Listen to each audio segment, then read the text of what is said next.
Hello friends, welcome to our channel. అందరు ఎలా ఉన్నారండి? బాగున్నారా? నేనైతే పూల మాలలు కట్టడానికి రెడీ అయ్యానండి. చూసారా ఈ వేణి ఎంత చక్కగా చీరకు తగ్గట్టుగా మ్యాచింగ్గా ఎలా వేణి తయారు చేశానో. ఏ పూలు అనుకుంటున్నారు? ఈ నందివర్ధనం పూలతోనే.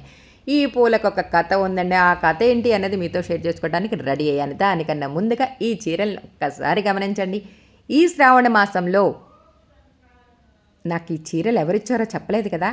అవునండి, మా మేనకోడలు, అదేనండి మా అమ్మాయి, మా మేనకోడలు ఈ చక్కగా ఈ చీరలు ఈ శ్రావణ మాసానికి నాకు గిఫ్ట్గా ఇచ్చిందండి. ఇంకా నేను ఊరుకుంటానా?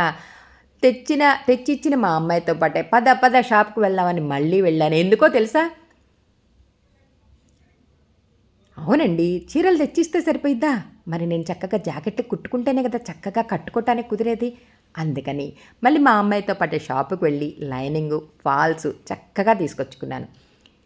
ఈ చీరని ఒక్కసారి గమనించండి. ఈ పెద్ద బోర్డర్లో, చిన్న బోర్డర్లో రెండు ఎంత చక్కగా ఉన్నాయో. చిన్న బోర్డరు అంచు డిజైనర్ చాలా బాగుంది. అదే పెద్ద బోర్డర్లో కడ్డీ బార్డర్ వచ్చింది. ఆ కడ్డీ బోర్డర్లో పైన కింద చక్కగా డిజైన్తో బార్డర్ బాగుంది అని అనుకున్నాను. ఇప్పుడు ఈ శారీ రన్నింగ్ బ్లౌజు వచ్చిందండి శారీకి. ఆ పౌంటి కొంగు పక్కన ఒక గీతలా అనిపిస్తుంది చూసారా? క్రాస్ లేకుండా చక్కగా ఉంది.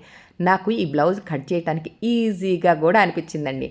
అవునండి, ఈ బ్లౌజ్ పీసు ఇప్పుడే ఎందుకు కట్ చేస్తున్నానో చెప్తాను. ఆల్రెడీ ఈ శారీకి ఫాల్ ముందుగానే కుట్టేసుకున్నాను. ఎందుకని? బ్లౌజ్ కుట్టుకునేటప్పుడు బ్లౌజ్ కట్ చేసుకోవచ్చు. ముందే కట్ చేశాను అనుకోండి, ఆ బ్లౌజ్ పీసులకి అటు ఇటు పోగులు పోతాయి. అందుకని ముందుగా ఫాల్ కుట్టుకోవటం, ఫాల్ అంతా అయిపోయిన తర్వాత ఇప్పుడు బ్లౌజ్ కుట్టుకునే టైంలో కట్ చేయటం చేశాను. ఇప్పుడు ఇంకొకసారి గమనించండి. ఇందాక సారి రన్నింగ్ బ్లౌజ్ వచ్చింది. ఇప్పుడు ఈ పౌటి కొంగుకి ఆ మధ్యలో సారలుగా పోగులతో క్లాత్ పల్సగా కనిపిస్తుంది చూసారా? అవునండి. కొన్ని శారీస్కి పౌటి కొంగు పక్కనే ఇలా గ్యాప్ ఇచ్చి బ్లౌజులు వస్తాయి. ఇందాక కట్ చేసాను చూసారా? పౌంటి కొంగుకే రన్నింగ్ బ్లౌజ్ కూడా వచ్చేటట్టుంది.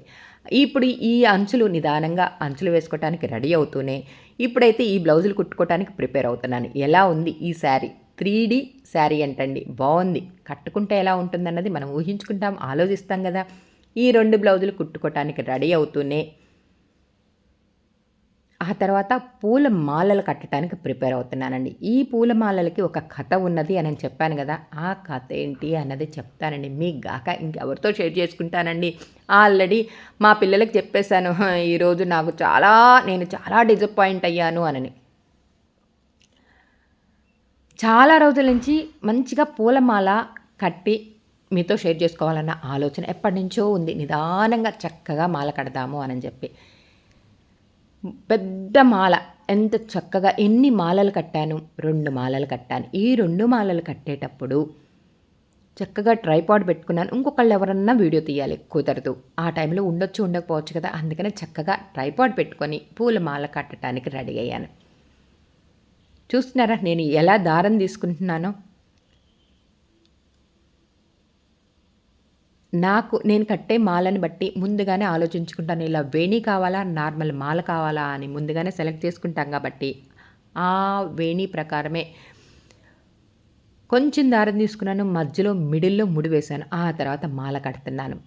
మాల కట్టేటప్పుడు చక్కగా ట్రైపాడ్ పెట్టుకున్నాను. ఇంకేం లేని నిదానంగా కట్టుకోవచ్చు అని చెప్పి ఎక్కడ వీడియో స్కిప్ చేయకుండా చక్కగా మాల మొత్తం నిదానంగా అలా కట్టుకుంటూనే ఉండిపోయానండి. మాల అంతా అయిపోయిన తర్వాత వీడియో ఎలా వచ్చింది అని చూస్తున్నప్పుడు తెలిసింది అసలు నేనేం పూలు కడుతున్నాను.